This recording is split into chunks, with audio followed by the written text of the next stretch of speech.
Hey, this is Vitina with PapaVince, and today I want to explain to you why you need to grind your coffee beans just before you get ready to make your coffee.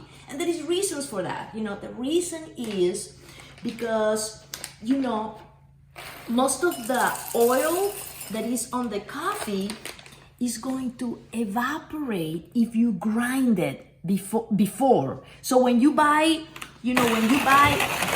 ground coffee, most of the aroma is just gone, and most of the oils that are so beneficial to your health is gone.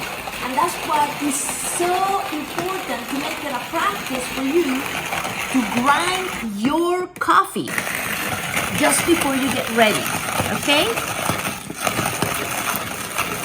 So I'm grinding it manually, and there is reasons for that because I'm picky about my coffee. And when you use an electric grinder, it kind of goes too fast and it just gets hot, and it loses a little bit of the oil, but that's me. So here I am, grinding it.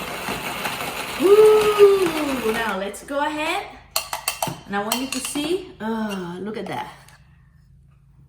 And the smell is just really heavenly.